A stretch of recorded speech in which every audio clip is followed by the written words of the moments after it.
Queria agradecer imensamente a comissão da qual faço parte, mas os colegas que me incumbiram dessa função de mediar a mesa. Mediar não, né? Apresentar a mesa do Silviano.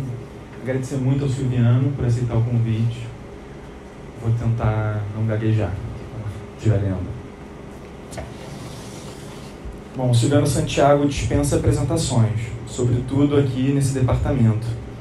Mas a leitura dessa breve biografia tem um caráter de reconhecimento e admiração. Ele se graduou em Letras Neolatinas na UFMG e doutorou-se em Literatura Francesa na Universidade de Paris-Sorbonne, com passagens como professor em diversas instituições norte-americanas, ainda na década de 60, como a Universidade de Novo México, a Universidade de Rutgers, em Nova Jersey, a Universidade de Toronto, no Canadá, e na Universidade Estadual de Nova York, em Buffalo, instituição na qual se tornou tenure em 70. Vale lembrar que a partir de 72, Silviano é convidado a ser professor aqui na PUC, na primeira turma de mestrado em literatura brasileira, então ele fez parte do corpo docente que estreou a nossa pós-graduação, digamos assim. Em 73 ele volta e se torna chefe de departamento de francês, em Buffalo. Já em 74, ele retorna ao Brasil e torna-se professor de literatura brasileira e teoria literária nesse departamento, né, no momento em que ele se desliga da Universidade Norte-Americana. Aqui, no âmbito da nossa pós-graduação, o Silviano orientou cerca de 29 trabalhos, participando de maneira notória da formação de algumas gerações de pesquisadores. Mais. Eu contei 29. Não, pelo menos 40. Então, esse é o tamanho dessa figura para esse departamento. Durante o período de atividade vinculada à PUC, Silviano realizou uma série de trabalhos importantes, como a publicação do Glossário de Derrida, esse livro que foi fruto de uma disciplina oferecida a uma das primeiras turmas da nossa pós-graduação, numa incursão pioneira na obra do autor franco-argelino em solo latino-americano. Nesse mesmo período, quer dizer, na década de 70, diversos dos seus textos foram escritos e publicados também enquanto ele estava em atividade no nosso departamento, como Uma Literatura nos Trópicos, Vale Quanto Pesa e Nas Malhas da Letra. Foi também professor da UF, até se aposentar em 98, instituição que lhe concedeu o título de professor emérito em 2009. Além de professor universitário e crítico literário, Silviano tem uma extensa obra de ficção, da qual eu posso destacar rapidamente os romances Em Liberdade, Stella Manhattan, Uma História de Família, Viagem ao México, De Cócoras, O Falso Mentiroso, 3 pontinhos. Publicou também os livros de conto O Banquete, Keith Jarrett no Blue Note e Histórias Mal Contadas, além dos livros de poesia Crescendo durante a Guerra numa Província Ultramarina e Cheiro Forte. Recentemente, durante a pandemia, ele publicou o livro de ensaios Fisiologia da Composição, em 2022, e o seu romance, ensaio autobiográfico, Menino Sem Passado, em 2021. Dentre as suas premiações mais importantes, contam-se 5 prêmios Jabuti, não sei se está certo, mas são 5, eu contei 5. Além do Prêmio Machado de Assis e o Prêmio Camões, né? Esse último, o maior prêmio literário de língua portuguesa, pelo conjunto da sua obra. Além disso, desde 2023, ele ocupa uma cadeira na Academia Mineira de Letras. Aqui, na abertura do nosso seminário, Silviano vai apresentar parte da sua atual pesquisa em torno de Machado de Assis. A sua incursão em torno da obra desse autor começa ainda na década de 60, quando preparava sua tese de doutorado sobre André Gide. Seus primeiros textos sobre Machado, ainda desse período, versam tanto sobre Dom Casmurro... Tá ruim aqui, né? Só tirar. Tirar o quê? Falar assim? Não, afasta um pouco. Ah, tava muito perto? Desculpa, gente. Tô nervoso. Desculpa. Oi. Melhorou? Tá também, mas afasta um pouquinho também. Está batendo na mesa. Oi.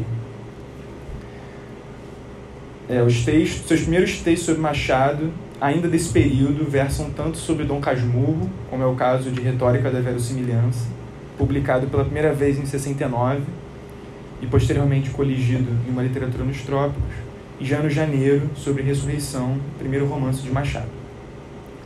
Bom, como vocês podem ver, Silviano tem uma longa história com esse escritor. Essa pesquisa que alcançou uma espécie de realização apoteótica com o premiado romance Machado, de 2015. Uma mistura de esboço biográfico e ensaio sobre os últimos anos de vida de Machado de Assis. Esse romance de sobrevivência, como gosta de falar o professor. Recentemente voltou a escrever sobre Machado no livro intitulado Fisiologia da Composição, ensaio que é dividido entre as memórias póstumas de Brás Cubas e Graciliano Ramos, além, é claro, de uma revista crítica da sua própria produção ficcional. No final de 2022, publicou no Suplemento Pernambuco o ensaio Machado e Marcel, que tenta puxar alguns fios soltos em sua própria produção, inaugurada em Retórica da Verossimilhança, da relação entre Machado de Assis e Marcel Proust, em chave comparativa entre Dom Casmurro e Um Amor de Swann. Como pode ser lido também na coluna do jornalista literário Walter Porto, na Folha de São Paulo, em janeiro desse ano, Silviano prepara o projeto intitulado O Grande Relógio, a que hora o mundo recomeça, fruto dessa sua recente pesquisa em torno de Proust e Machado. Gostaria de agradecer novamente imensamente ao Silviano Santiago, e com a palavra. Bom dia a todos e a todas. E antes de mais, o meu agradecimento pelo convite. Eu nunca sei se é um ser humano ou uma múmia que está sendo convidado, então eu faço de conta que sou os dois, mas sou uma múmia, sou um zumbi, zumbi que ainda tenta falar, que ainda tenta dar sentido, à vida, e dando sentido à vida, dando sentido à literatura, e dando sentido à literatura, trazendo maior confusão para a área. Quer dizer, e eu gostei, para falar a verdade, do título que vocês deram nesse momento, a esse simpósio, que é a ideia de ruptura, se não me engano. Fratura, ruptura, etc. Quebra de braço, várias coisas podem ir por aí. E nesse sentido, então, foi fácil para mim, ou para o zumbi, poder falar aqui, a gente jovem, porque vocês devem ter todos menos 30, 40 anos, ou 40 anos menos do que eu. Então essa é uma experiência meio atrapalhada, porque quando a gente fala, quando há essa diferença, sempre há várias questões que deveriam ser tratadas e que a gente nunca trata. A gente acaba tratando os extremos. Então eu só peço a tolerância de vocês para aceitar que eu fale de um extremo, Talvez uma crítica literária que nem mais se deva fazer hoje, que é trabalhar o romance europeu, o romance do século XIX, o europeu e, no caso, o brasileiro. E esse trabalho, então, o Gabriel já deu a primeira dica, esse trabalho faz parte de algo um pouquinho mais ambicioso, quer dizer, a morte é uma grande ambição.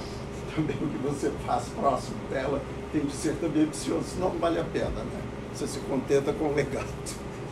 Então, é um trabalho um pouco ambicioso, eu nem sei se teria forças para escrever esse trabalho.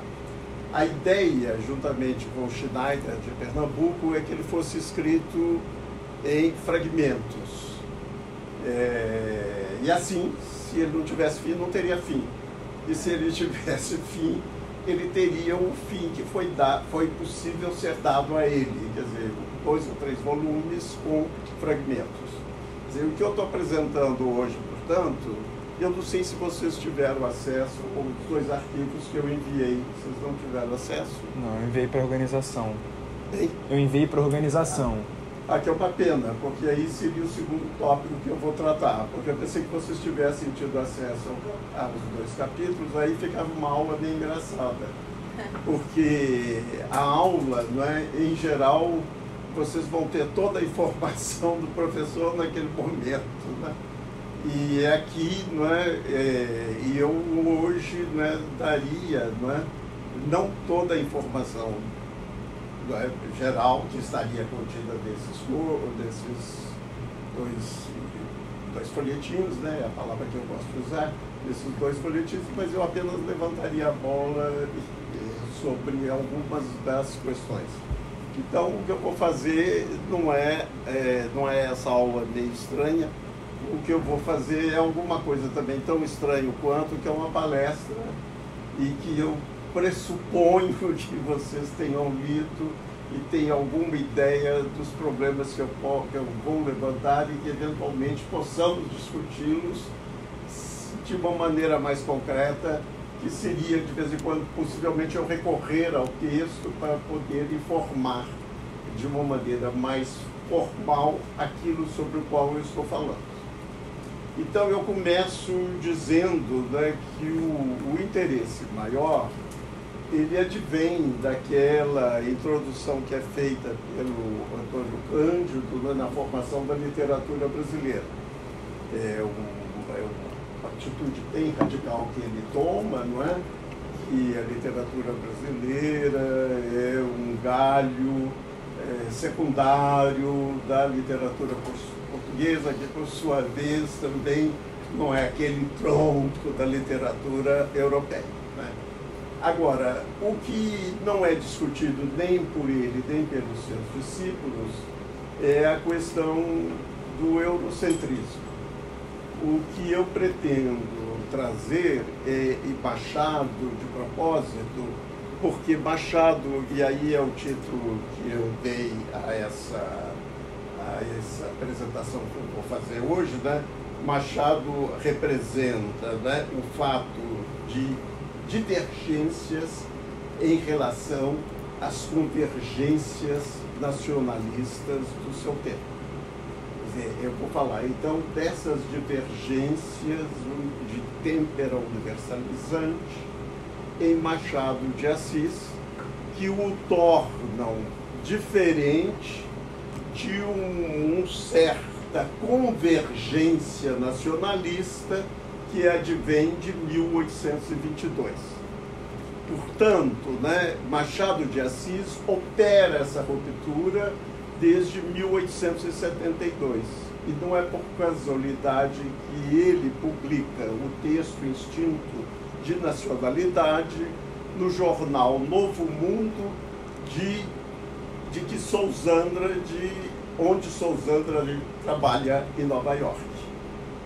Quer dizer, então, de imediato, o que eu estou querendo chamar a atenção para vocês, de novo, vai ser apenas uma ideia que eu vou lançar, vocês não têm o texto, e então a gente poderá, a primeira ideia que a gente poderia discutir, né, é como Machado de Assis, ele contesta, né, as teses que vêm de Araripe Júnior, e são de obnubilação, né, que tão logo o estrangeiro pisa no Brasil, ele é obnubilado pela paisagem, pela fauna, pelos encantos, etc., que ele magicamente se torna brasileiro, né? Quer dizer, então, qualquer pessoa que pisa o solo brasileiro já é brasileiro. Quer dizer, é essa tendência, né, que vem de Araripe Júnior e que Afrânio Coutinho vai dar sentido num trabalho muito importante. Por favor, meu interesse, é bom sempre avisar no Brasil, meu interesse não é dizer que isso já era, isso é simplesmente marcar que as coisas se organizam em diferença. Quer dizer, então existe essa convergência nacionalista que vai dar na tradição afortunada de Afrânio Coutinho.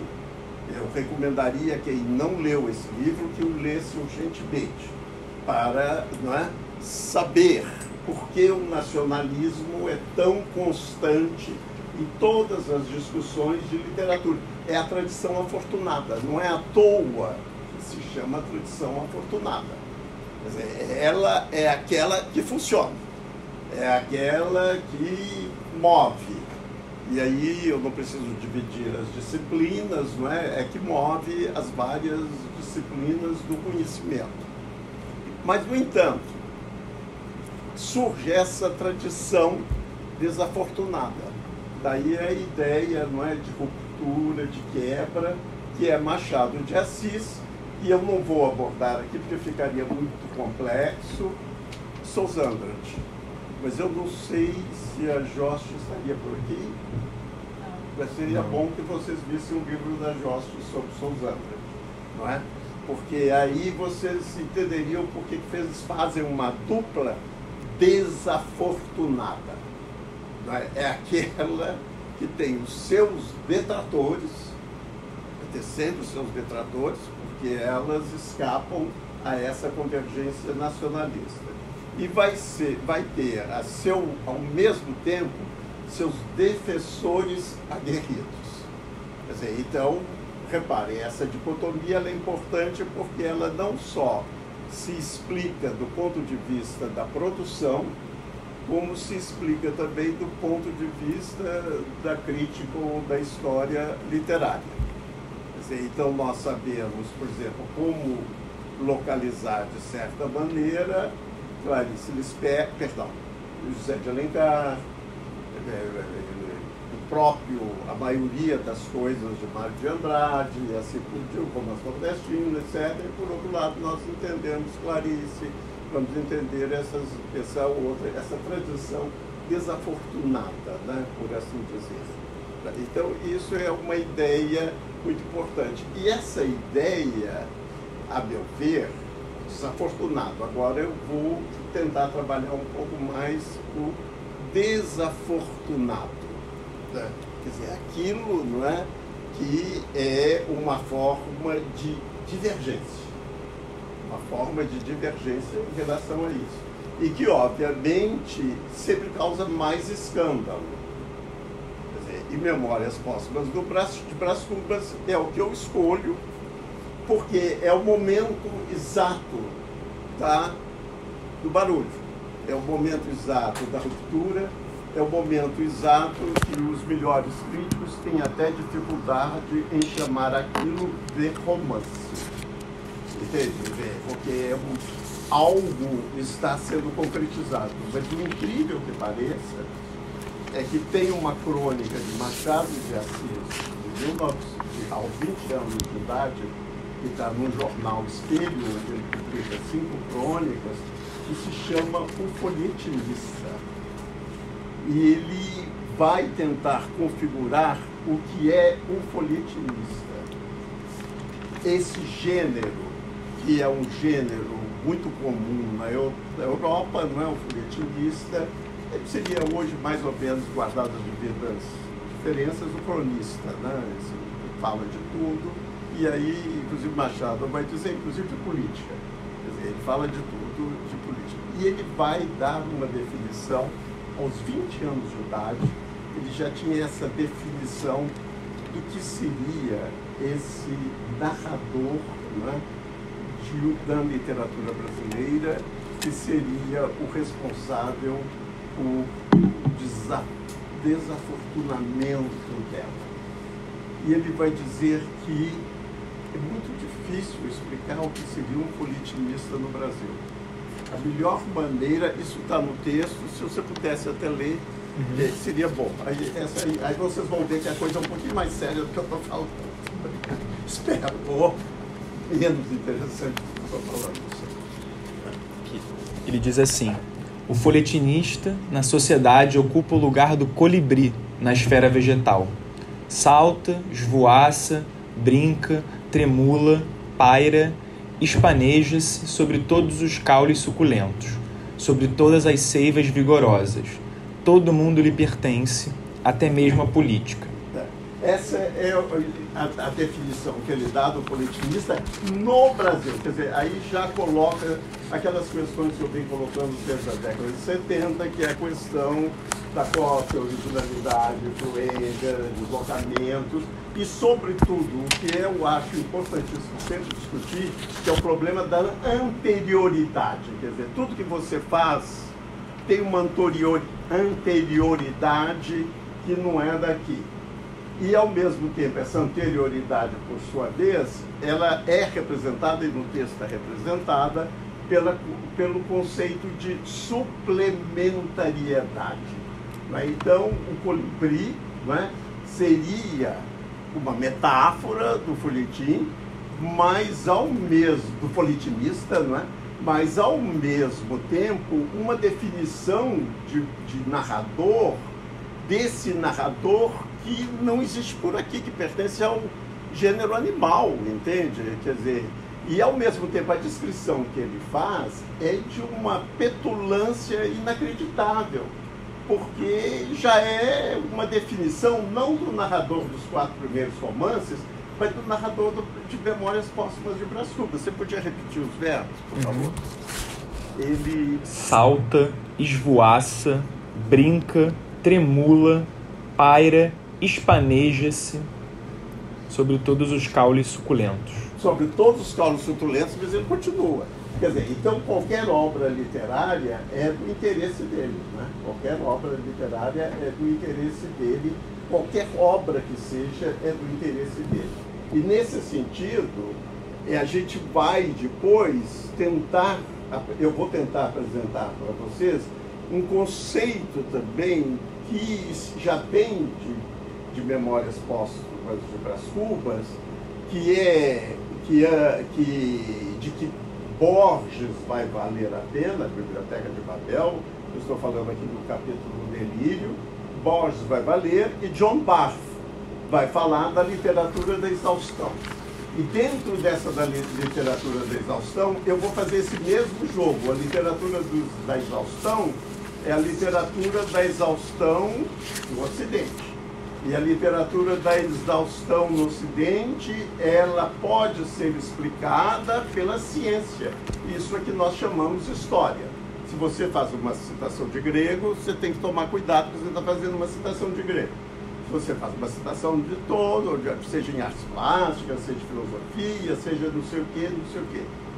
O colibri, aí ele espaneja, não é isso? Uhum. Quer dizer, ele pega a seiva e, ao mesmo tempo, ele vai polinizando de uma maneira anárquica. É pelas asas que ele poliniza. Ele vai polinizando pelas asas, não é? Voando, espanejando. Os verbos engraçadíssimos. Espanejando. Espanejando. Ele vai espanejando e vai criando uma determinada condição, não é, de erudição que não deve ser confundida, não é? Que não deve ser confundida com a erudição europeia. Aí eu estou propondo o conceito de emaranhado. Quer dizer, então você tem um emaranhado, lembrando inclusive do Prêmio Nobel em Física Quântica de 2 anos atrás, que passa a discutir, né, a lógica do emaranhado no universo. Quer dizer, vai criar uma determinada lógica que não tem muito a ver com essa lógica que advém do conhecimento científico, do conhecimento histórico, do conhecimento sociológico, etc. Eu dou um exemplo que é maravilhoso, né? Que de repente, Virgílio, ao final, ele está querendo caracterizar a sinceridade de Virgília. Aí ele simplesmente põe lá em cima moeda de Vespasiano. Não explica. E essa moeda de Vespasiano, quer dizer, Virgílio é moeda de Vespasiano. Então, não adianta a gente, sabe, não é suficiente a gente querer ir apenas a fonte saber o que é essa moeda de Vespasiano. Essa moeda de Vespasiano é Vespasiano que decidiu cobrar impostos à urina do Coliseu. Porque essa urina do Coliseu era muito valiosa no tratamento do couro, etc, etc. E aí ele taxa o imposto, chama moeda de Vespasiano. E o filho reclama dele, por que papai, tal, não é? Por que você está taxando essa moeda? Está taxando esse produto, né, como uma moeda? Esse é um negócio meio vergonhoso para nós. Você que mandou construir o Coliseu agora faz isso. Aí ele diz, ele vai dizer, os economistas todos sabem, né, que ouro não cheira. Entende? Quer dizer, a moeda não cheira. Quer dizer. Então, são determinados momentos assim que você vai ver a glorificação de Virgília através de um emaranhado, porque ela representa naquele capítulo aquilo que há de mais bonito no amor-paixão stendhaliano, que é a sinceridade absoluta da mulher. Ela tanto se alegra no momento em que trai o marido com o amante, como ela vai chorar, né, lágrimas verdadeiras à beira do túmulo do marido. É um capítulo sobre a sinceridade. Quer dizer, a sinceridade é como a moeda de Vespasiano, entende? E aí a gente tem que ficar com esse emaranhado. Como também eu faço questão de dar esse exemplo, porque ele é um exemplo maravilhoso, no momento em que ele vai querer definir o que é o autoconhecimento, ele não vai usar nem Platão. Aqui eu já estou caminhando para o fato de que ele, não é, esse emaranhado comporta também elementos que não são ocidentalizados, que não são compreendidos pelo eurocentrismo. Quando ele vai querer compreender o que seria o saber, e ele vai usar de novo uma metáfora fantástica, que é a ponta do nariz, é o capítulo que se chama Ponta do Nariz, né? Você fica olhando para a ponta do nariz, e ele vai dizer, engana-se Voltaire quando diz que o nariz é um apêndice, é um apêndice que só serve para segurar o óculos. De maneira nenhuma. E ele vai continuar dizendo o seguinte: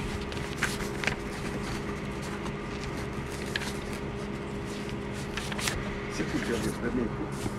Aqui. Ou pode começar onde se tiver Voltaire. Ou talvez leia, não é grande o capítulo. E aí pelo menos eu passo o tempo. Então, vamos lá. Com efeito, bastou-me atentar no costume do faquir. Sabe o... Você não quer começar do início? Do início. Nariz, consciência sem remorsos, tu me valeste muito na vida. Já meditaste alguma vez no destino do nariz, amado leitor? A explicação do Dr. Pangloss é que o nariz foi criado para uso dos óculos. Pangloss é o personagem de Voltaire. E tal explicação, confesso que até certo tempo me pareceu definitiva. Mas veio um dia em que, estando a ruminar esse e outros pontos obscuros de filosofia, atinei com a única, verdadeira e definitiva explicação. Está muito ruim aqui? Com efeito, bastou-me atentar no costume do faquir. Se eu ler assim, tranquilo? Né? Com efeito, bastou-me atentar no costume do faquir. Sabe o leitor que o faquir gasta longas horas a olhar para a ponta do nariz, com o fim único de ver a luz celeste. Quando ele finca os olhos na ponta do nariz, perde o sentimento das coisas externas. Embeleza-se no invisível, apreende o impalpável, desvincula-se da terra, dissolve-se, eteriza-se. Essa sublimação do ser pela ponta do nariz é o fenômeno mais excelso do espírito, e a faculdade de obter não pertence ao faquir somente, é universal. Cada homem tem necessidade e poder de contemplar o seu próprio nariz, para o fim de ver a luz celeste, e tal contemplação, cujo efeito é a subordinação do universo a um nariz somente, constitui o equilíbrio das sociedades. Se os narizes se contemplassem exclusivamente uns aos outros, o gênero humano não chegaria a durar 2 séculos. Extinguia-se com as primeiras tribos. Ouço daqui uma objeção do leitor. Como pode ser assim, diz ele, se nunca jamais ninguém não viu estarem os homens a contemplar o seu próprio nariz? Leitor obtuso, isso prova que nunca entraste no cérebro de um chapeleiro. Um chapeleiro passa por uma loja de chapéus. Vai confundir mais. Não, quer dizer, eu acho que já tem bastante confusão aí, não é? Porque a gente vai percebendo, em primeiro lugar, né, que ele não escolhe nem Platão, nem Aristóteles, e sobretudo fica evidente em Voltaire, um autor que ele está constantemente citado, Exaú Jacota, uma proeminência enorme, Voltaire, etc.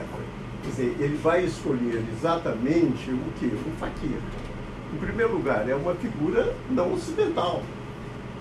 É uma figura não ocidental, é um sufi, né? Quer dizer, é um dançarino sufi, e ao mesmo tempo, né, o que é fascinante é que, assim como nós tínhamos visto no Colibri, ele vai adjetivando de tal maneira que a gente vai compreendendo que a contemplação, para Machado, ela se faz numa cama de pregos, né?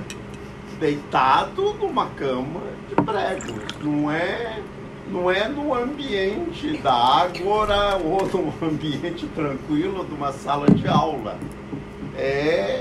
Então nós vamos entendendo pouco a pouco essa questão que é difícil de ser transmitida, não é? Porque ele não está dentro da tradição afortunada, não é? Ele não está trabalhando com aqueles elementos que estão sendo constituídos como tradição da nossa compreensão. Se pensa, não é, que logo depois está sendo publicado o livro Cortiço, onde tudo isso estará falado de maneira muito mais clara, mas ao mesmo tempo não com essa amplitude, porque isso também é responsável por uma visão de mundo. Quer dizer, se as pessoas olhassem para a ponta do nariz como um faquir, não se lessem a República, se não lessem a República de Platão, e lessem e ficassem olhando para a ponta do nariz, deitado numa cama de prego, aí iam começar a entender, não é, do que ele está falando. Do que ele está falando, que é terrível, né? Você ter a capacidade de uma concentração tão absoluta, porque a dor, né, como vai dizer a Mário de Andrade, né, a própria dor é uma felicidade, entende? Esses contraditórios, né, que você vai encontrar, né, nessa literatura desafortunada e que tornam também mais difícil a leitura do texto nessa leitura. E a gente tende, de certa maneira, quer dizer, um outro conceito que eu trabalho bastante, né, é que a crítica literária brasileira, ela tende a domesticar todas essas obras que escapam, né? É um conceito de domesticar que para mim é importantíssimo hoje em dia, quer dizer, de a gente ver o selvagem que existe no Grande Sertão Veredas, entende? E não simplesmente compará-lo a... Quer dizer, claro, deve-se compará-lo também, por favor, eu nunca quero excluir, eu quero simplesmente suplementar.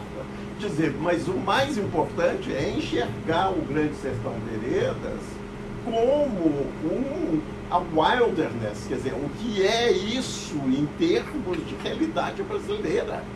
Quer dizer, a wilderness, que é esse... Quer dizer, repare que você vê que o emaranhado tem muito a ver também com essa wilderness, né? Esse emaranhado que aqui eu estou falando do ponto de vista da erudição, né? O emaranhado dentro da ponto de vista da erudição e o selvagem, né? Dentro de vista, do ponto de vista da própria sociedade tal qual está sendo organizado. Quer dizer, eu costumo comparar, não é, que o fato de que Grande Sertão Veredas é de 56, Brasília é de 56, e está aqui um ao lado do outro. No Brasília é aquela perfeição arquitetônica, não há dúvida, de maneira nenhuma eu não gostaria que ela não fosse uma perfeição arquitetônica. Ela é uma perfeição arquitetônica, é uma maravilha, etc., mas é um laguinho artificial que ela tem. E o outro é o São Francisco, né, que na imagem final, né, que é uma imagem constante em Guimarães Rosa, né, quer dizer, é o braço que se eleva, né, quer dizer, esse machismo do Buriti, etc., que é essa coisa que nós estamos ali, mas que ao mesmo tempo no próprio romance é desconstruído pela figura de Diadorim. quer dizer, de Adorim, ela também vai, de certa maneira, desconstruir esse machismo. Assim como Virgília, por exemplo, vai desconstruir por essa moeda de Vespasiano um certo bombocismo de Machado de Assis nas suas obras mais fortes e mais audaciosas. Quer dizer, eu acho isso que eu estou tentando apresentar na medida em que eu estou trazendo Machado de Assis. Repare, eu estou trazendo Machado de Assis não é gratuitamente, é porque eu acho que é a melhor maneira que eu encontro para comparar um autor brasileiro com um grande autor europeu, que é Marcel Proust. Entende? Então eu tenho, de certa maneira, de retirar Machado de Assis dessa leitura eurocêntrica para poder apresentá-lo com decência a Marcel Proust numa leitura eurocêntrica. Quer dizer, é isso que eu tenho que fazer. Então, todo esse trabalho que eu estou fazendo com Machado de Assis mais recente é um trabalho, por assim dizer, colocar Machado de Assis em estado de laboratório. Colocar Machado de Assis de tal forma que ele possa ser lido com Proust também colocado no estado de laboratório. Entende? Aí vamos poder discutir, por exemplo, a erudição proustiana, que é um belíssimo livro do nosso colega, agora vai me faltar o nome, sobre a pintura em Proust. Roberto Machado. Roberto Machado, por exemplo, maravilhoso, etc. Mas isso não tem nada a ver com a pintura em Machado, entende? Ou com essa erudição pictórica em Machado de Assis. Não tem nada a ver? E tem, né? Porque a erudição pictórica de Machado de Assis, ela vai ser um emaranhado onde esses grandes autores brasileiros, esses melhores e mais selvagens autores brasileiros, vai ser uma espécie de emaranhado. E isso não é apenas na literatura que eu estou chamando, né, de desafortunada. O próprio Mário de Andrade Macunaíma fez isso. Machado, o Macunaíma é também um emaranhado. Ele não é uma leitura convencional da tradição afortunada. É uma leitura, daí o fato de ele ser um livro tão importante para nós. Porque se Machado de Assis explode a literatura brasileira para o estrangeiro, né, apoiando-o para uma visão mais cosmopolita, Mário de Andrade explode também o português para o quê? Para uma visão não eurocêntrica, que é do indígena, do Macunaíma. Quer dizer, é tanto que para nós lermos Macunaíma, nós temos dois livros importantíssimos, que é o livro do Cavalcante Proença, né, Roteiro de Macunaíma. Sem o Roteiro de Macunaíma, ninguém, normalmente eu diria, nenhum brasileiro entende Macunaíma. E o livro da Ineida Maria de Souza, que trabalha o discurso de Macunaíma, ou seja, os lugares comuns que o Cavalcante Proença não trabalha, né? Porque também tem não só o vocabulário, mas também os lugares comuns, né, que são trabalhados por ele, né? A tal ponto que vocês sabem, né, que vai haver uma grande briga dele com um antropólogo, se não me engano, 2729, né, que vai dizer que ele copiou, né, e que ele copiou tudo aquilo, que aquele livro não existe, que aquele livro é uma cópia, etc. Ele vai dizer, copiei sim, com grande prazer. Quer dizer, e tudo isso vocês conhecem muito bem, mas é fazer uma leitura disso que seja mais ampla, que seja da própria concepção que nós temos de história da literatura brasileira e da história da literatura brasileira, que por sorte nossa, ela está se tornando um galho, a meu ver, bem mais interessante que aquele galho que Antônio Cândido previu em 59. Quer dizer, se você vê o que a gente já tem hoje, quer dizer, por favor, eu não sou contra o Brasil. Eu faço essas coisas, não é para ser contra o Brasil. Pelo contrário, é para dizer que a gente já está fazendo uns galhos, mas a gente tem que ter coragem de mostrar esses galhos tal como eles são. Porque se vocês entendem, quer dizer, eu morei no estrangeiro, ensinei literatura no estrangeiro, então tenho uma experiência muito grande disso. A gente só ensina no estrangeiro a tradição afortunada. Só a tradição afortunada, com os cursos que são chamados em inglês de survey, né? survey da literatura brasileira, survey não sei o quê, e a gente só ensina. Então, o que acontece? A questão da forma de Machado de Assis, a questão da forma de Grande Sertão Veredas, a questão da forma de Clarice Lispector, ela é domesticada, porque estou interessado apenas no conteúdo. Quer saber, a gente parece que a gente é produtor de conteúdo, quer dizer, a gente exporta agronegócio e em literatura a gente exporta conteúdo. Quer dizer, a gente, eles não podem, quer dizer, a gente não exporta saber, né? A gente não exporta conhecimento, a gente exporta que, lá tem abacaxi, então vamos nos interessar por aquela literatura que tem abacaxi. Entende? Quer dizer, isso é que eu acho que tem que ser revisto pelas novas gerações, entende? Essa ideia de que a exportabilidade da literatura brasileira terá sempre de ser feita pelo conteúdo e não pela forma, quer dizer, a forma que nós estamos inaugurando. Quer dizer, o Colibri, exportar o Colibri. Entende? Além do mais, o Colibri tem uma coisa fascinante, né? Que aí eu fui ler livros, né, de coisa. O Colibri do Brasil, ele voa para frente e para trás. É o único animal que voa para frente e para trás. É fascinante isso, quer dizer. Então, quer dizer, a polinização é muito mais rigorosa, né? Porque ele voa para frente, mas voa para trás também. O outro tem que fazer umas curvas, perder o equilíbrio, etc., para poder polinizar, né? E aí, não, já faz isso, entende? Quer dizer, não vou além na metáfora. Quer dizer,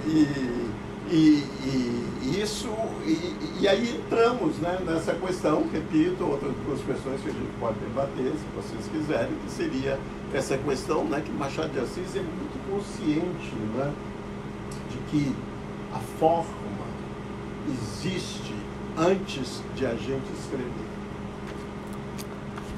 Não é? A forma romance existe antes de a gente escrever, a forma conto existe antes de a gente escrever, a forma poesia existe antes de escrever, a filosofia existe antes da gente começar a escrever. Tudo existe antes. Essa anterioridade é muito importante que ela seja um pensamento constante.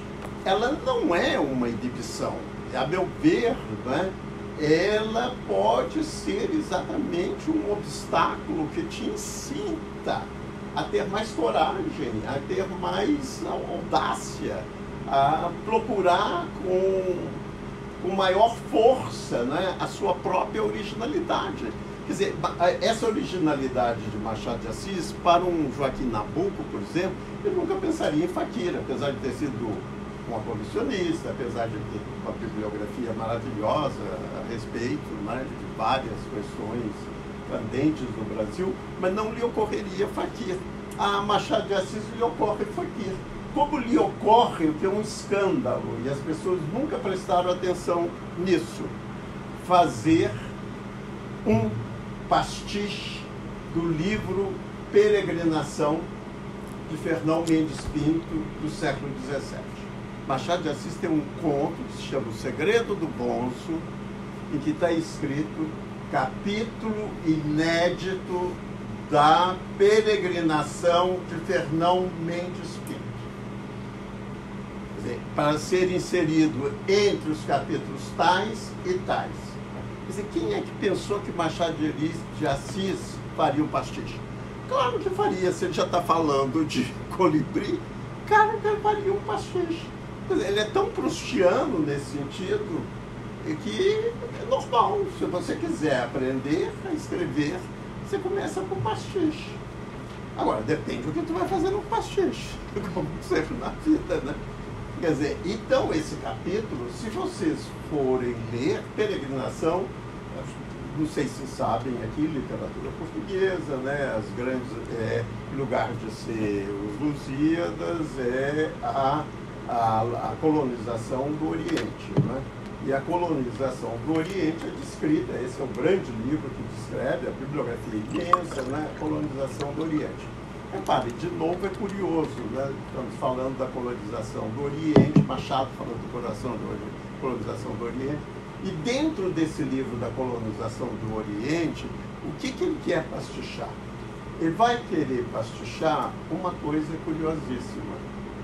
que é o fato de que no processo de colonização, e o livro, deixa eu falar bunda agora, é melhor, o livro está cheio de cortar o nariz e cortar a orelha. Corta o nariz e corta a orelha. Aí está de volta a orelha. E esse conto é escrito na mesma época em Memórias Póstumas está sendo escrito. Entende? Corta o nariz e corta a orelha. E o que Machado de Assis vai escrever nesse... Talvez seja um pouco longo, mas eu acho que vale a pena, porque eu gosto de ser muito concreto nessas coisas. Eu não gosto de fazer de conta que eu sou mágico. Eu não gosto de tirar coelhinho de jeito nenhum de cartola. Sabe? Quem é coelhinho é Machado de Assis. Repare, vamos ler um pedaço aqui. Aqui, a partir de segunda linha, Lavrava, quer dizer, repare, isso é um pastiche de Fernão Mendes Pinto, é um capítulo inédito da peregrinação de Fernão Mendes Pinto, tem número, inclusive, tem até um número, porque ele deve ser incluído entre os capítulos tais e tais. Por favor, vejam, se vocês tiverem curiosidade, vejam. Esse é o momento final do conto. O que eu posso? Obviamente, é o diálogo, o livro todo, durante todo o livro Peregrinação, é o diálogo entre o padre e o cônsul, né? Assim como na Peste, né, de Camus, é o diálogo entre o doutor, o médico e o jesuíta, né? Discutindo o que é a peste, se é uma maldição de Deus ou é algo que é passível de ser curado, né? Aí é a discussão entre o padre e o bonzo. Quer dizer, o segredo do bonzo é de ter descoberto uma espécie de operação plástica. Quer dizer, não se fala de operação plástica, evidentemente, mas é um nariz artificial que vai ser colocado, substituindo aqueles narizes que estão desaparecendo. E esse nariz artificial é exatamente a definição do nariz. É a definição do nariz que nós encontramos na ponta do nariz. Quer dizer, então a gente teria que tomar, assim, sabe, ler Machado de Assis com muito cuidado, e como ele vai construindo esse universo, esse emaranhado, porque no fundo é emaranhado, ele não fala sobre a escravidão negra no Brasil, ele vai falar sobre a colonização do Oriente, que é feita pelos mesmos povos. E ele vai escolher o quê? Ele vai escolher um clássico, como se ele escolhesse o que Drummond não teve coragem de fazer na Máquina do Mundo. Quer dizer, ele escolhe um tema clássico, entende? Que é o da colonização, mas reparem como ele vai tratar a questão desses narizes. Quer dizer, vou ser meio grosseiro aqui, mas vocês sabem que a alusão óbvia é o nariz de batata, né? O famoso nariz de batata, etc. Né? Tem que ser podado, né? Então, você podia ler esse, eu falo um momento mais ou menos de parar, se me perdoa, mas não. Só para, porque é bastante longo. Lavrava então na cidade uma singular doença, que consistia em fazer inchar os narizes. Repare, é a doença que lavrava lá na Fouché, né? Inclusive passa em Fouché, etc. É o pastiche mesmo, entende? É tudo da, era inchar os narizes. Tanto e tanto que tomavam metade mais da cara ao paciente. E não só a punham horrenda, senão que era molesto carregar tamanho peso. Com quantos físicos da terra propusessem extrair os narizes inchados, para alívio e melhoria dos enfermos, nenhum destes consentia em prestar-se ao curativo, proferindo o excesso à lacuna, e tendo por mais aborrecível que nenhuma outra coisa a ausência daquele órgão. Neste apertado lance, mais de um recorria à morte voluntária, como um remédio. Estou entendendo, né? Tudo isso tem que ser lido, né, como pastiche, tem que ser lido no contexto da peregrinação, etc. Quer dizer, como se a gente fizesse uma leitura também dos Lusíadas nessa linha, né? E a tristeza era muito em toda a cidade de Fouché. Diogo Meirelles, que desde algum tempo praticava medicina, segundo ficou dito atrás, estudou a moléstia e reconheceu que não havia perigo em desnarigar os doentes. Antes era vantajoso por lhes levar o mal, sem trazer felicidade, pois tanto valia um nariz disforme e pesado como nenhum. Não alcançou, todavia, persuadir os infelizes ao sacrifício. Então, ocorreu-lhe uma graciosa invenção. Assim foi que, reunindo muitos físicos, filósofos, bonzos, autoridades e povo, comunicou-lhes que tinha um segredo para eliminar o órgão.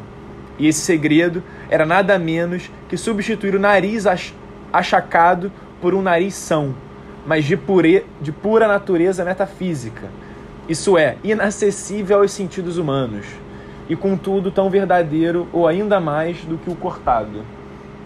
Vocês vão vendo, quer dizer, o texto todo é feito, então, portanto, dentro dessa linha, né, que ele está sendo feito. E, ao mesmo tempo, você vai lendo no contexto da ponta do nariz, que é, ao mesmo tempo, quer dizer, essa forma, não é, de saber, essa forma de transformar isso que é o sofrimento, isso que é a dor, isso que, sabe, que sobre torturas, etc., na coisa. Entende isso?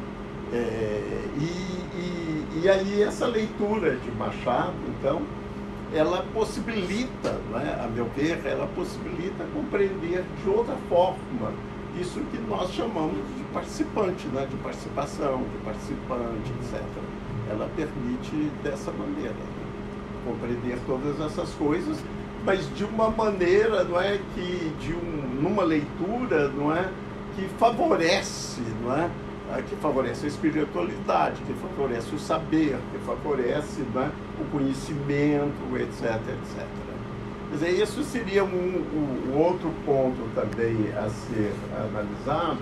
Quer dizer, vocês veem que você pensar que no século XIX, Machado de Assis está fazendo, em 1882, está fazendo pastiche, é fascinante. Seria bom que a gente começasse a pensar, né, essa forma de pastiche, assim como a gente pensa a forma de pastiche de Mário de Andrade, Oswald de Andrade, etc. E a gente pensa que tudo isso é invenção do modernismo. Quer dizer, não é tanto uma invenção do modernismo. Quer dizer, Machado de Assis faz. E eu até pediria, se você pudesse ver, a definição que ele dá de pastiche, que é inacreditável. Está numa nota, não sei se você chegou a notar.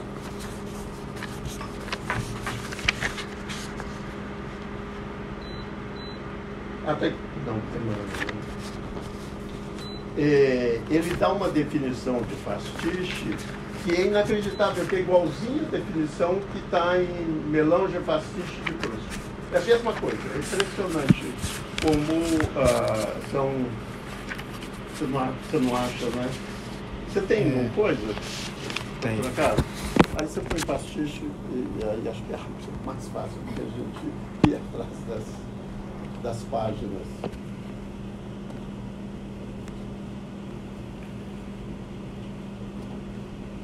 Segundinho. Uma definição mesmo que ele dá. Se vocês quiserem, essa definição está no papéis. Papéis avulsos, né? Papéis avulsos. Papéis avulsos, que é de 1882.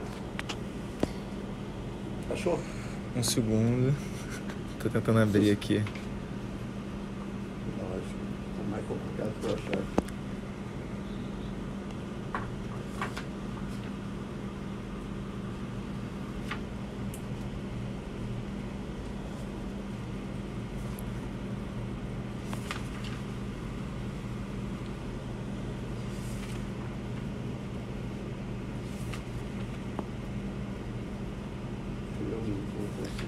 Ninguém tem aí não no grupo? Não tô conseguindo abrir.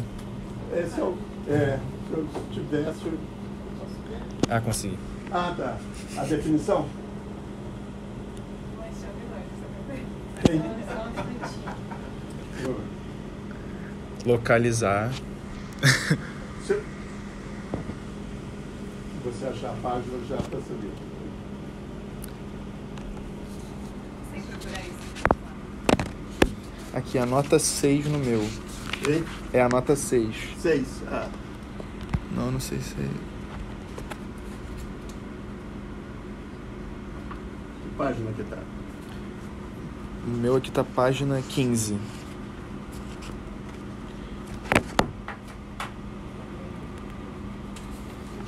É uma definição dele de pastiche. Isso. Mas em todo caso, então deixem vocês, por favor, é uma nota que está no livro, né? Ele vai explicar que ele usa pastiche, etc. Não, vocês não vão perder tempo com isso. Se não é fácil, não é fácil. Agora, então, dado essas duas informações, né, que é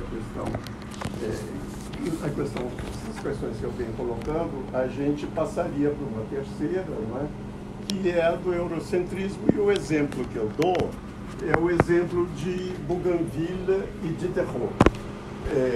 Bougainville, né, é um grande navegador, continuamos sempre nessas histórias de navegações, né, e ele tem um clássico, inclusive ele passa pelo Brasil, tem descrição do Brasil, etc., que é Voyage autour du monde, né, viagem ao redor do mundo. Esse livro é lido por Diderot, e Diderot, um dos trabalhos mais fascinantes de Diderot é exatamente suplemento à viagem de Bougainville. É claro que aqui está bem mais explicado, etc., mas era uma maneira de eu tentar explicar, não é, que a desconstrução do eurocentrismo ela é sempre a posteriori, não é? Quer dizer, o eurocentrismo já está dado, né? Quer dizer, essa ideia de que essa anterioridade existe, que o problema é desconstruir essa anterioridade. Ou se vocês quiserem usar o conceito que é mais comum hoje, que é descolonizar essa anterioridade, né? E o suplemento à viagem de Bougainville, eu extraio exatamente um trecho que é fascinante, que é a noção de propriedade, que Bougainville não, Bougainville não vai trabalhar. Quer dizer, Bougainville vai narrar um determinado momento em que o europeu, não é, mata um indígena, o estrangeiro, né, o nativo, mata um nativo porque ele lhe tinha roubado um colar. Se vocês prestarem atenção, essa cena está também na carta de Pedro Vaz de Caminha, quando um indígena quer tirar um colar que está lá sobre a mesa e o Pedro Vaz de Caminha vai dizer, se ele o quiser, nós não lhe daremos. Quer dizer, a noção de propriedade, só que essa noção de propriedade, então, vai ser discutida, entende? Vai ser discutida por Diderot, e aqui não dá para entrar em detalhes. E eu pediria a vocês, já que vocês podem ter o texto, ele está a coisa, se tiverem interessado, de entrar nessa questão da suplementariedade, que não é apenas um termo de Derrida, não é? Um complemento, suplementariedade, ele já vem, e Derrida, que eu saiba, nunca citou o caso de Diderot de Bougainville e de Diderot. E essa ideia aí, tudo isso, então, me leva, e aqui já tem uns 40 minutos, não tem? Sim. Tudo isso me leva, assim, a propor sempre que a gente também comece a pensar o calendário, que é a palavra correta, os séculos, o início de século, fim de século, meio a la Hobsbawm.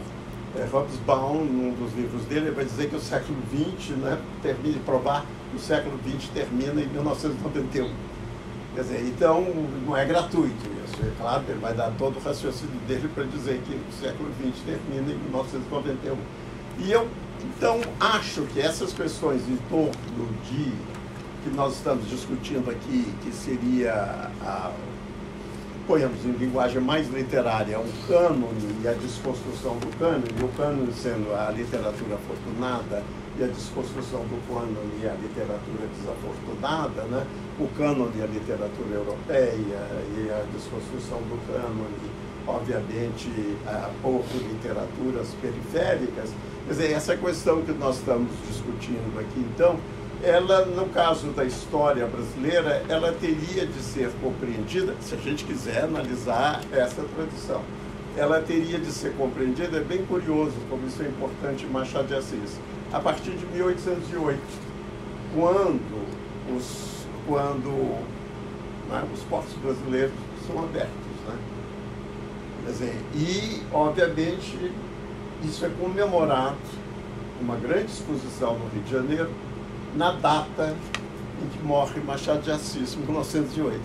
Então, eu acho que a gente tem que compreender esse período independentista se a gente estiver interessado na tradição desafortunada, a gente tem que compreendê-lo entre 1808 e 1908. Esse é o nosso século, é o século de Machado de Assis.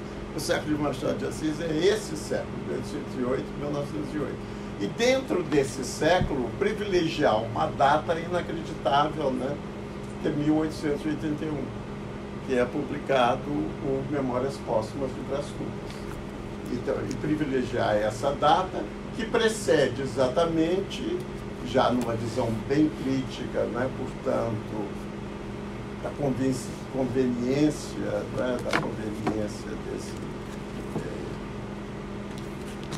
dessa tendência ao nacionalismo, né, duas canetadas, né, de 1888, que são trabalhadas aqui já de maneira bastante crítica, 1888 e 1889, a República.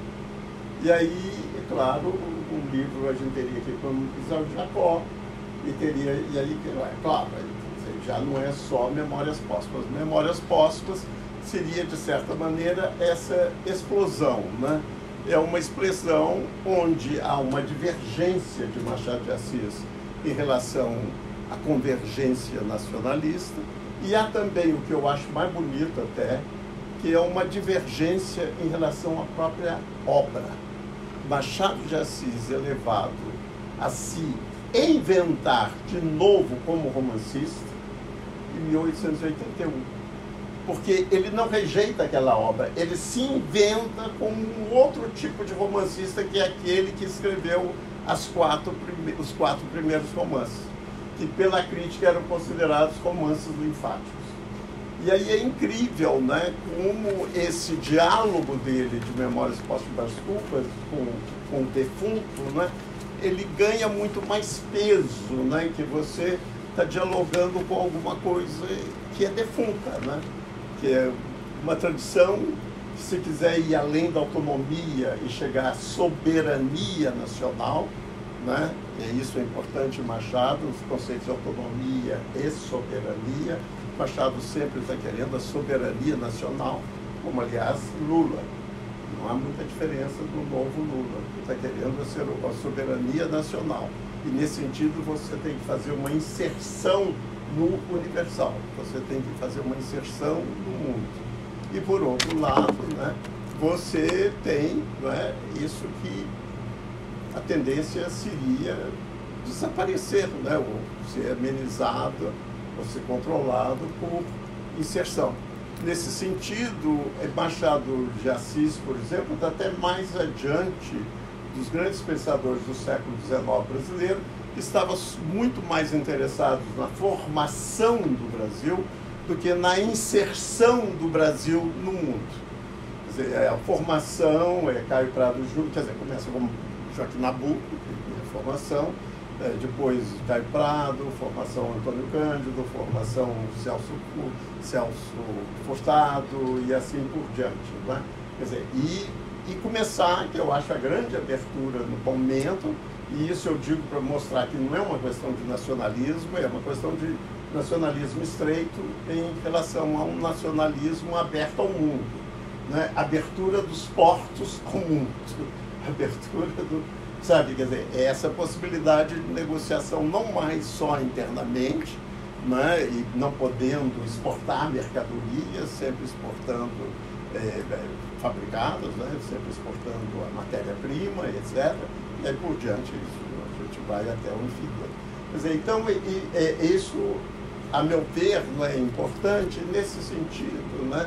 Quer dizer, eu acho que mais e mais a gente devia se interessar também menos por literaturas nacionais e mais por uma disciplina, por disciplinas que levassem em conta, né, o comparatismo, né? Para de que tal maneira a gente pudesse valer a partir do Brasil dessa própria riqueza que é uma literatura brasileira que já não está mais sendo lida só a partir de um cânone, mas está sendo lida a partir de duas perspectivas, né?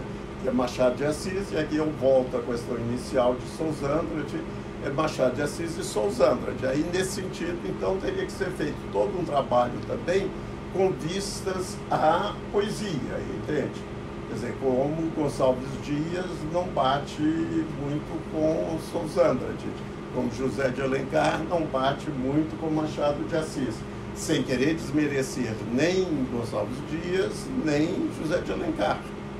Mas saber que José de Alencar entra na tradição universitária ocidental, americana, latino-americana, europeia, que é comunidades imaginárias.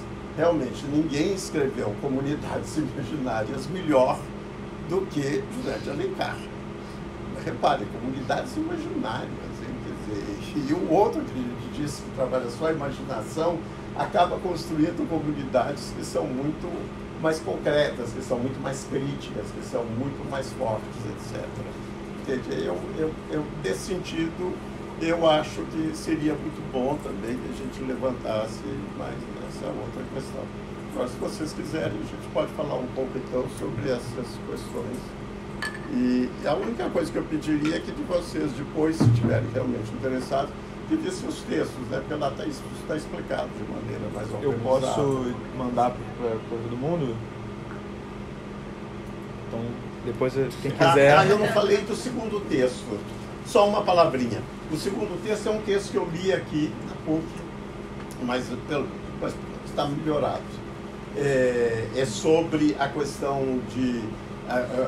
A narrativa de Machado de Assis está mais próxima da questão da introspecção, e como a narrativa de Machado de Assis é ligada aos conceitos de autópsia e necrópsia. E é isso que é esse texto que eu trago agora para vocês, que é a questão de autópsia e necrópsia. E aí, de novo, é uma questão também muito delicada, porque é realmente trazer Machado de Assis para o século XIX. Retirá-lo do século XVIII, entende? Trazer para o Machado de Assis do século XVIII e lê-lo na clave do romance vitoriano inglês, e não do romance do século XVIII inglês. E existe um livro que eu recomendo a todos, até a epígrafe aqui, espero que seja epígrafe, acho que é o livro de Peter Gay, que se chama O Coração Desvelado. Quer dizer, ler Machado de Assis, quer dizer, de novo, eu estou preparando Machado de Assis para compará-lo com Proust. É O Coração Desvelado. Aí eu vou te pedir para ler, por favor, a epígrafe aqui. E vocês também têm esse texto. No final, eu dou o meu e-mail e repasso para todo mundo. Permanece uma pergunta intranquilizadora. Isso é Peter Gay falando. O que é esse eu que o burguês vitoriano tem tanto interesse em descobrir e definir? Esse ataque à possibilidade de obter um conhecimento confiável sobre a vida interior significa uma redefinição drástica do eu. Na verdade, parece uma reação compreensível contra uma forma ingênua de realismo que pretende alcançar o mundo, interno ou externo, de forma direta, sem as interferências das paixões, dos desejos e dos limites impostos pela linguagem, como se fosse possível ver esses mundos com olhos infalíveis, através de uma janela transparente. Então, exatamente o que eu estou tentando, né, também é dar mais sentido a uma subjetividade de Machado de Assis, a um eu machadiano, né? Tudo isso, então, teria de ser lido nesse contexto muito mais amplo, né? Que é um eu do século XIX, e daí, não é, começar a estudar também com muito cuidado determinadas questões muito importantes no Brasil, que é como o Machado de Assis vai incorporando esses saberes que são introduzidos no Brasil de maneira inteligentíssima, como, por exemplo, a questão da Faculdade de Medicina na Bahia, que a dissecação só é feita no Brasil em 1816, durante Dom João VI, entende? A questão da autópsia, da necrópsia e essas questões todas, quer dizer, só para vocês verem a importância, vejo essa passagem de como a gente lê diferente de Dom Casmurro, se lê simplesmente 3 linhas de Dom Casmurro. O que aqui, nesse romance, está em Chaves, esta é, mal comparado, semelhante à pintura, que se põe na barba e nos cabelos, e que apenas conserva o hábito externo, como se diz nas autópsias. Exatamente. O interno não aguenta tinta. E querendo compreender o cabelo branco, vocês veem que já Machado de Assis já mostra, né, essa distinção importantíssima entre o externo e o interno, que você pode pintar cabelo, mas lá dentro você não pinta. Entende? Então, por favor, todos os que tiverem tatuagens, pensem 2 vezes. Pinta muito bem lá fora, mas lá dentro não tem muita mudança, não. Quer dizer, e o que ele usa, né? Autópsia. E ele vai usar com uma precisão absoluta a autópsia no sentido de saber. Porque é Dom Casmurro que pinta os cabelos. Quer dizer, ele não usa necrópsia. E porque a autópsia, no fundo, etimologicamente, é o conhece-te a ti mesmo. Que também já é uma nova forma de conhecer, que é através de conhecer o homem, através do corpo humano. A própria subjetividade a partir disso, do bisturi, que é o célebre quadro de Rembrandt, que é do século XVII, é aqui, não é? Você vê, é introduzido no Brasil. Eu recomendo a vocês um autor que é cancelado, que é Oliveira Viana, sobre Dom João VI. O capítulo que se chama... acho que eu tenho aqui. O capítulo que se chama... Como a gente pode fazer análises muito mais concretas de Machado de Assis, isso é que eu acho importante. Do Oliveira Viana e do João VI no Brasil, né? O capítulo 5º chama Emancipação Intelectual.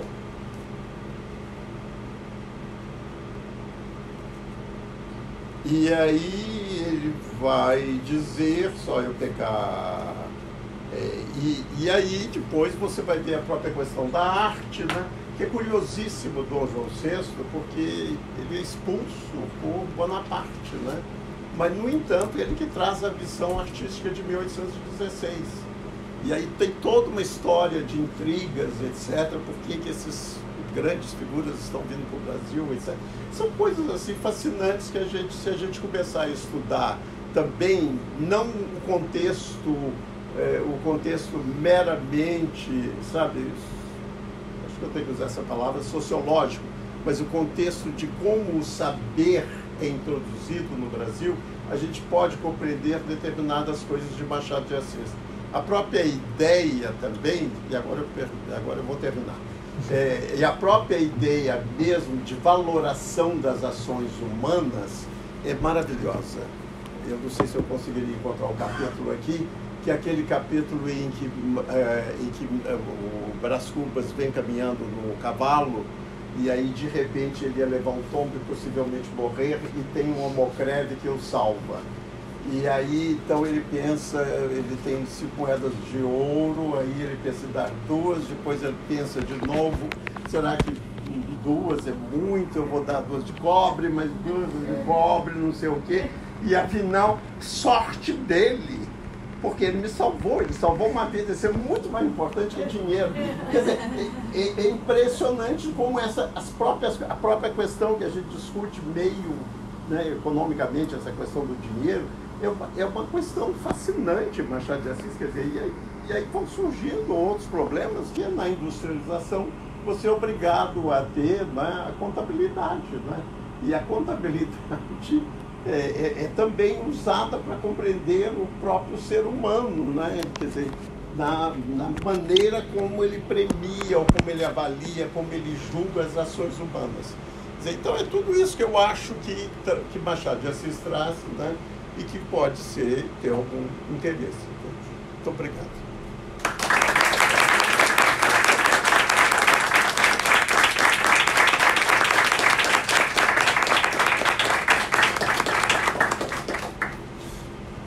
Obrigado, Silviano, pela aula. Eu não sei se foi aula, em todo caso. Acho que a gente pode ir para as perguntas. Se quiserem também, né? Claro. Não, a gente tem aí 40 minutos. 40 não, meia hora. Tem uma pergunta. Tem Vitor. Pois não. Bom dia. Primeiro eu queria agradecer essa fala maravilhosa, que é a aula e conferência, é prazer misturar isso. Bom, ouvir você, eu cheguei atrasada, fiquei com medo, mandando mensagem para as pessoas. Já começou? Cheguei a tempo. Eu, na verdade, não tenho perguntas, eu tenho duas coisas me ocorreram de falar, porque você traz uma concretude e ao mesmo tempo vai fazendo a gente avançar. Pensei na questão do nariz, como tem expressões, que o nariz é um medidor das coisas. A gente fala que a pessoa não vê nada de baixo do nariz dela, ou que ela tem o nariz em pé, ou que ela não vê nada além do próprio nariz. E aí fiquei pensando como que essa questão da inserção no mundo, da soberania, como ela se combina, como ela se complica com essa imagem do Fakir que olha para o próprio nariz, né? Concentrado no próprio nariz. O que seria olhar para o próprio nariz, tendo em vista essa questão da inserção? E a outra coisa que eu lembrei do polinizador maravilhoso que você trouxe, o polinizador no Machado, do colibri, que no Proust os signos do Deleuze, o Charlus é um polinizador. Eles falam que ele é um polinizador erótico dos afetos, né, dos signos, fazendo os signos circularem. Trazer essa lembrança. Muito obrigada. Que isso? Não, eu acho que você já disse, quer dizer, eu queria dizer isso, né, que é muito importante desse trabalho que eu estou fazendo. Eu não queria fazer estou fazendo questão agora de nunca entregar trabalhos completos, entende? Porque eu acho que acaba sendo isso, sabe? A gente deixa de ser colibri, entende? Quer dizer, o importante é polinizar, entende? Se você quiser problematizar, etc., todas as coisas que estão incluídas em polinizar, entende?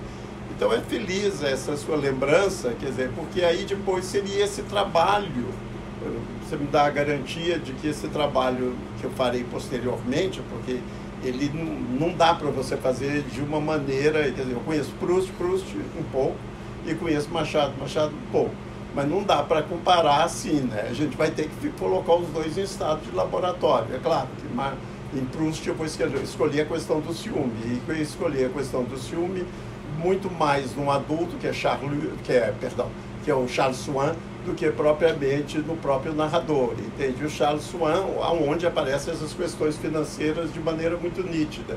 E aí eu pretendo também deslocar também a questão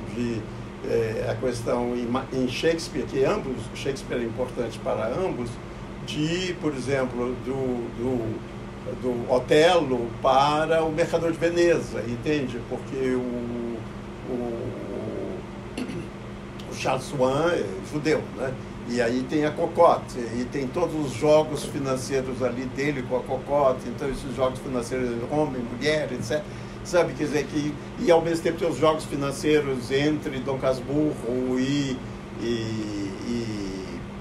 Capitu e assim por diante. Não, mas eu acho que essa é a linha, quer dizer, que eu gostaria, quer dizer, e daí que eu acho que nesse sentido, a questão, as questões que você levantam, é isso, é apenas encorajar, se você achar que realmente vale a pena encorajar.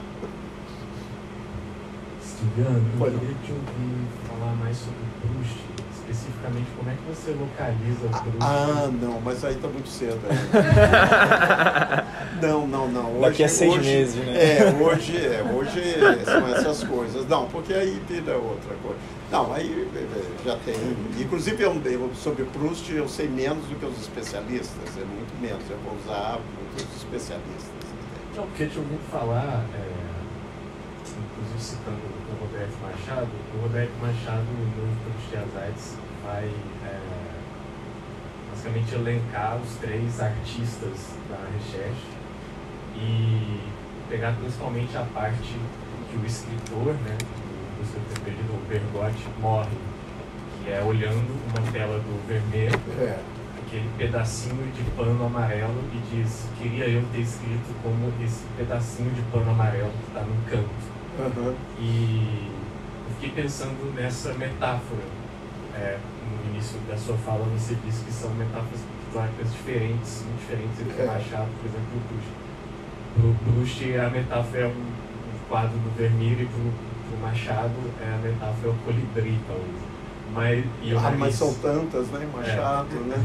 Mas a metáfora é de escrever como um colibri. São tantas, é impressionante. É por isso que eu gostaria de avançar, porque esses movimentos, quer dizer, eu gostaria de dialogar com você, para explicar mais ou menos o tipo de trabalho que eu faço, sabe? Esses movimentos que eu estabeleço de diálogo, eles são sempre assim, muito fundamentados, não numa leitura francesa de Proust ou numa leitura brasileira de Machado, entende? Eles são, como se fossem os vasos comunicantes surrealistas, entende? São vasos comunicantes e que vão me servir para essa experiência. É um experimento que eu estou fazendo.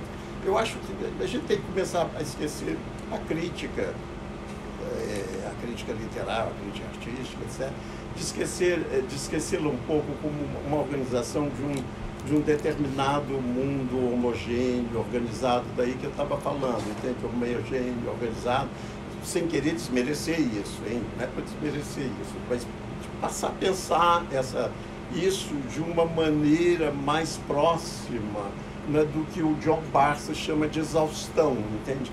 Nós estamos trabalhando com sistemas que trabalham a exaustão, quer dizer, então, por exemplo, me interessa mais, por exemplo, ver em Proust qual seria a biblioteca de Proust, que eu já sei mais ou menos qual é a biblioteca de Borges, e a biblioteca, eu não mencionei isso hoje, a biblioteca de Machado de Assis, que é a biblioteca da Pandora, entende?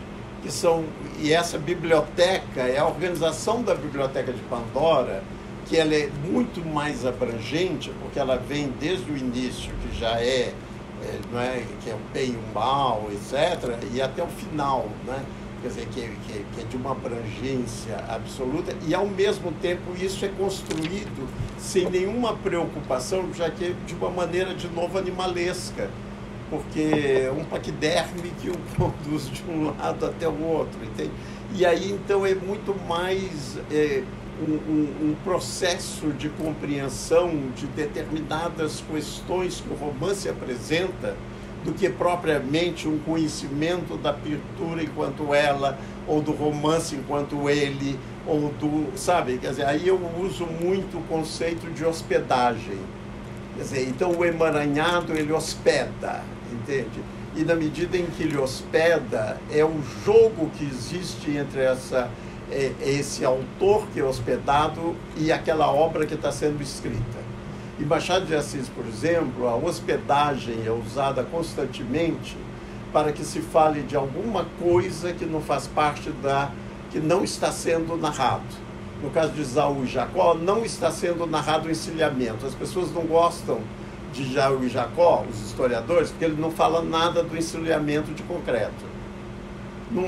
Só se sabe que tem, no início do romance, um rapaz que recebe esmolas, não é? O rapaz que recebe esmolas à porta da igreja, e que de repente, 60 páginas adiante, vira um capitalista. Agora, não está escrito, não se descreve a maneira como ele se enriqueceu, que é um estilhamento. Entende? Ele roubou uma nota de R$2.000 da bacia das almas, né? Ele roubou uma nota de R$2.000, soube aplicar aquilo e enriqueceu. Aí tem 2 capítulos de Voltaire. Sobre o quê? 2 capítulos de Voltaire sobre o Eldorado. Existem 2 Eldorados que Machado de Assis escolhe. Um é o da terra, são aquelas pedras que brotam, Ouro Preto, né? Minas Gerais, mineração, extrativismo. São aquelas pedras que brotam e todo mundo fica rico, milionário. O outro é exatamente esse dinheiro de especulação, né? Que é do coisa. Você entendeu? Me interessa mais, por exemplo, se for o caso, ver não o conto de Voltaire, e nem tão pouco tanto o romance, é ver como é que essas coisas, elas trabalham fisiologicamente dentro do romance, entende? Elas organizam o romance de uma maneira inédita. Se você quiser, eu posso até te dar um exemplo meio escandaloso. A própria vida de Jesus tem um meio que a gente não conhece. Entende? Quer dizer, é impressionante como ele se vale disso, desse meio que a gente não conhece. Quer dizer, então, aquele cara que recebe, que vira como é que ele chama? O capitalista, ele fala, né? Que é inclusive um dos que se interessam também por Flora. Você vê a importância dele. O capitalista, ele tem um meio que a gente não conhece, mas conhece através da hospedagem no Eldorado. Esse capítulo Eldorado que, de repente, Machado de Assis dá destaque a esse capítulo de Voltaire. Só para tentar te explicar, como, sabe, porque o tipo de comparativo que eu faço é menos esse clássico, tradicional, de aproximar as coisas e ver semelhanças e diferenças, mas antes é ver qual é a razão pela qual você hospeda. Quer dizer, um romancista hospeda. Qual a razão pela qual um romancista hospeda determinada coisa no seu romance. Quer dizer, o que a gente tradicionalmente chama de citação. A citação, ela não é tão gratuita. Entende? O pastiche não é tão gratuito. Essas figuras recorrentes, né, de repetição, etc., elas, no fundo, não são figuras de repetição, elas são figuras da exaustão. Quer dizer, elas são, sabe, tudo já foi tão escrito, tudo já foi tão dito, tudo já foi tão observado que o que compete a nós, de certa maneira, é isso, né? É como combater essa exaustão. E daí, de certa maneira, um determinado estilo híbrido que aparece. Eu insisti também que eu estou falando do romance do século XIX, né? O romance do século XX já vai ser bastante diferente.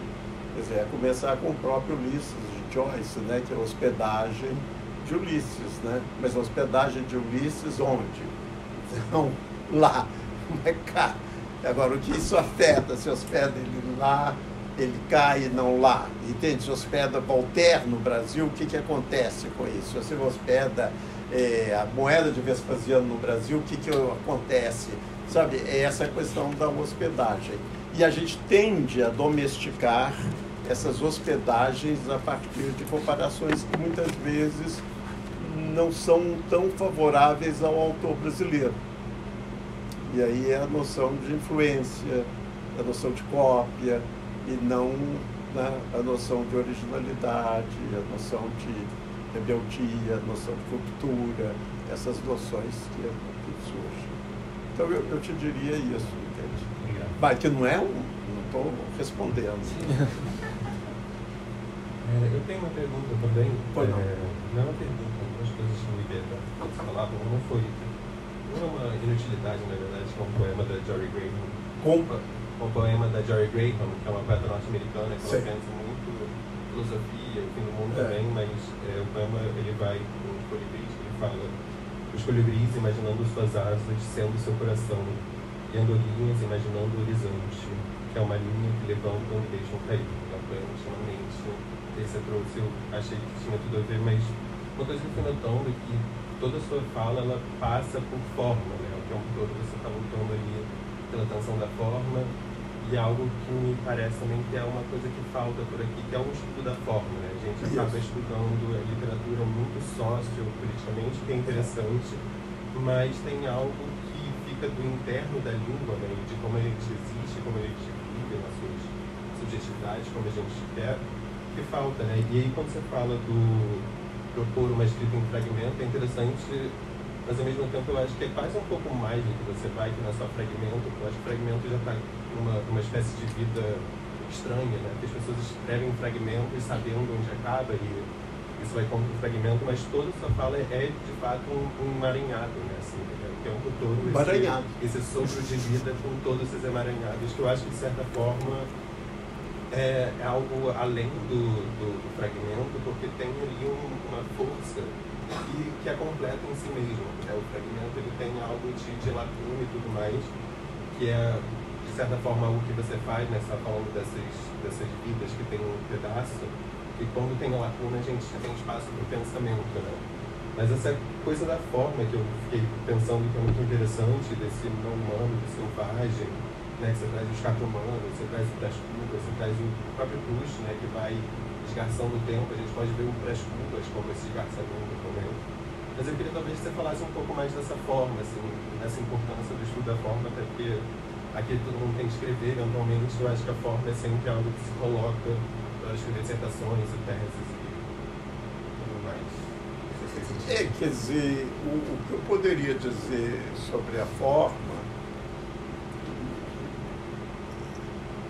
eu acho que é um determinado, quer dizer, eu tenho até receio de dizer isso, porque é tão minha geração, e é tão contra a geração de vocês.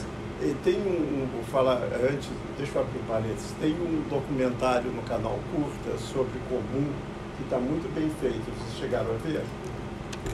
Muito bem feito, exatamente, chama só, o comum, a ideia de comum, né? E eles escolheram, é francês, escolheram pessoas de muito bom nível, e é um documentário muito bonito. E, o título mesmo é Propriedade. O título mesmo é Propriedade, mas a propriedade é discutida a partir da noção de comum. E a noção que é debatida no documentário é um comum. Entende? Agora, isso me deu um certo choque, me trouxe um certo choque, porque todo o esforço da minha geração foi de pensar a diferença. Entende? Não de pensar o comum. Quer dizer, o comum ficou desgastado, muito desgastado. E eu acho ótimo que as novas gerações estejam querendo pensar o comum, porque realmente a diferença ficou muito desgastada. Eu vou te responder, portanto, né, a l'ancienne, né, a la mode de chez nous, que é meio ridículo até, né, porque eu devia julgar vocês por comum, entende? Dizer, olha, a geração de vocês é o comum, então me falem do comum. E obviamente é um pensamento que vem muito da África, né? O próprio documentário deixa muito claro isso, né? A ideia de comum, de comunidade, etc.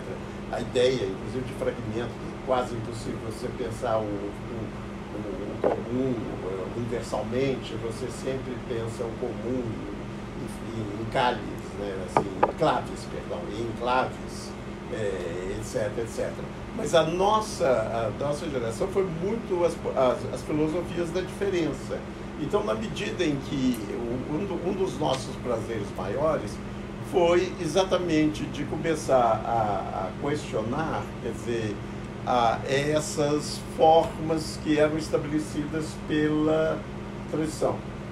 Quer dizer, um romance estabelecido pela tradição, a poesia pela tradição, etc, etc. E essas formas que são privilegiadas. Quer dizer, então você vê, por exemplo, que nós começamos, de certa maneira, uma Clarice Lispector, por exemplo, foi para poeticidade, a possibilidade de você tornar poético essa forma que é essencialmente narrativa. Quer dizer, então, se você pega, por exemplo, isso aparece desde o primeiro livro dela, né, que começa, se não me engano, pelo tilintar do relógio, e é todo cheio de exclamações e de onomatopeias, o que nós chamamos de onomatopeia. Quer dizer, é estranho, né, você começar um romance por onomatopeias, entende? quando você tem a sua tendência maior é descrever aquilo que está acontecendo. Acordou, né, por causa do barulho do relógio, e acordou e fez barulho, e aí não sei o que cantou, o passarinho cantou, etc. E ela vai pôr onomatopeias atrás de onomatopeias. Então, a ideia nossa era sempre isso, no caso dela, muito de tornar poético, não é? De tornar poético. Em outros casos, por exemplo, foi, retomada dessas figuras que sempre foram consideradas abjetas, como a paródia, o pastiche, etc. Quer dizer, eu mesmo tive Em Liberdade, por exemplo, o pastiche de Graciliano Ramos, que causou, pode imaginar, todas as dores de cabeça do mundo, e isso foi importante, entende? Já para não falar no modernismo mesmo, né?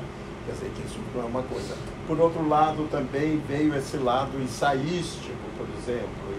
Então, há uma fragmentação da própria ideia de romance, ou da própria ideia de poema, ou o que seja, que é muito curiosa, porque vai constituindo novas formas.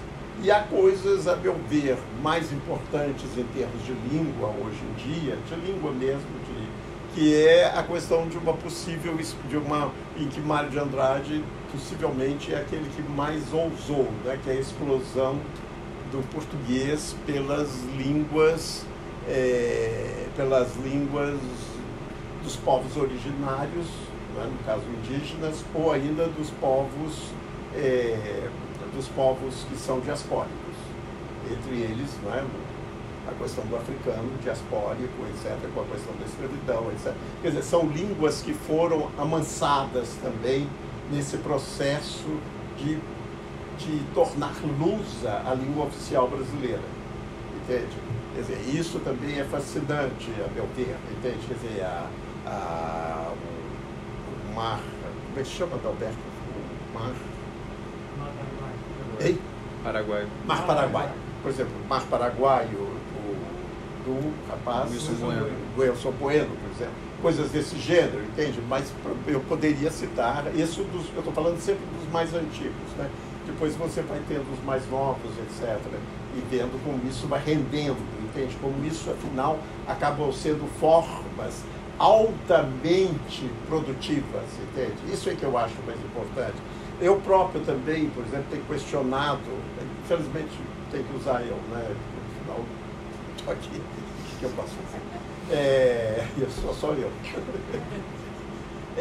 Você tem, por exemplo, Grafias de Vida, que eu tenho usado, exatamente para evitar, entende, a biografia, que seria muito mais escolher um determinado momento de uma vida, entende, em lugar de tentar descrever aquela vida à la Madame Bovary, entende, o Nascimento, todos aqueles períodos, etc. E essa grafia de vida, claro que ela tem o seu interesse, que ela vai dominando, inclusive, as outras artes. Se você vê o filme do Ainus, por exemplo, de Madame Satã, ele não pega o Madame Satã famoso, ele pega exatamente como é que o Madame Satã, ou do Walter Moreira Salles, a questão do Guevara, muito mais o motociclista, aquele jovem audaz motociclista, né? Ou ainda o filme Capote, que pegar o Truman Capote, né, lá no New Orleans, etc., depois Nova York, mas o momento em que ele escreve a obra-prima dele, Cold Blood, entende? Quer dizer, que são muito mais grafias de vida e que, afinal, explicam melhor aquela personalidade.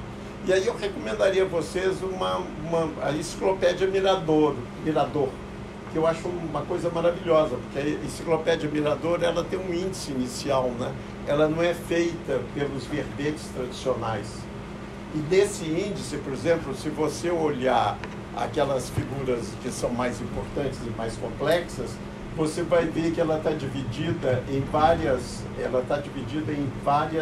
verbetes, Por exemplo, se você quiser ler e saber algo sobre Getúlio Vargas, para dar um exemplo bem fácil, você vai ter que ver o verbete Estado Novo, vai ter que ver o verbete, sei lá, autoritarismo, vai ter que ver o verbete Rio Grande do Sul, vai ter que ver o verbete Café, vai ter até que ver o verbete Academia Brasileira de Letras.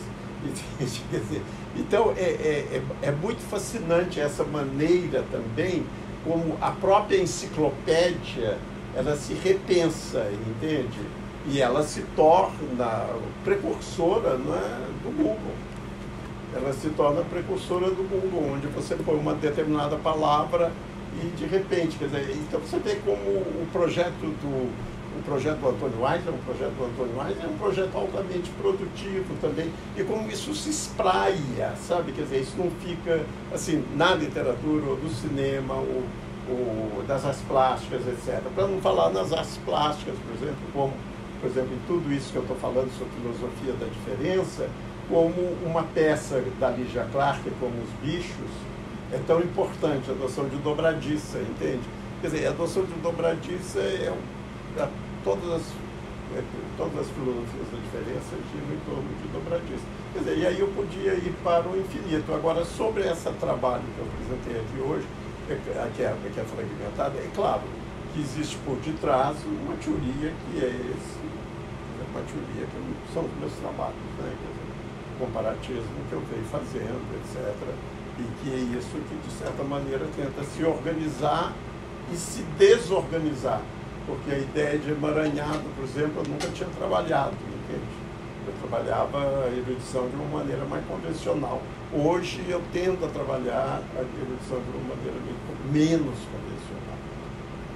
Mas é isso. Obrigado. Não sei, eu acho que agora eu estou meio cansado. Não tem. Vamos terminar então. Gente, queria agradecer a todo mundo pela presença e agradecer novamente ao Silviano. Que é isso. Mais tarde temos a mesa Inespecificidade e Fragmento, 5 da tarde, né? E às 2 temos a primeira mesa de comunicação também. Agora a gente vai fazer e às 4, Interferência da Nathalie. Tem uma comida aqui atrás, café, então fiquem à vontade, agora a gente vai fazer uma pausa para o café antes da próxima mesa. Tá? Eu queria agradecer muito a vocês, entende? Eu sempre gosto, né, dessas coisas, apesar de já estar ultrapassando a sobrevivência. Eu fiz um texto bem engraçado para o meu próximo livro que vai sair, que é Grafias de Vida. Eu fiz questão de fazer um texto meio bastante engraçado. Só que ele não pode distribuir, porque aí vão entender. São 2 páginas só. É como de repente minha vida, né, se parece uma penca de bananas numa fruteira e que já começa a apresentar muitas nódoas. Das bananas, é claro. Só para me justificar também que eu vou pedir licença a vocês, eu já me sinto cansado dessas coisas, né? Eu vou pedir licença também para tomar um café, né? Também de não estar presente ao café aqui que vocês oferecem, mas se sintam bem à vontade em relação aos textos. Eu acho que essas coisas devem circular se tiverem interesse. Tá? Muito obrigado.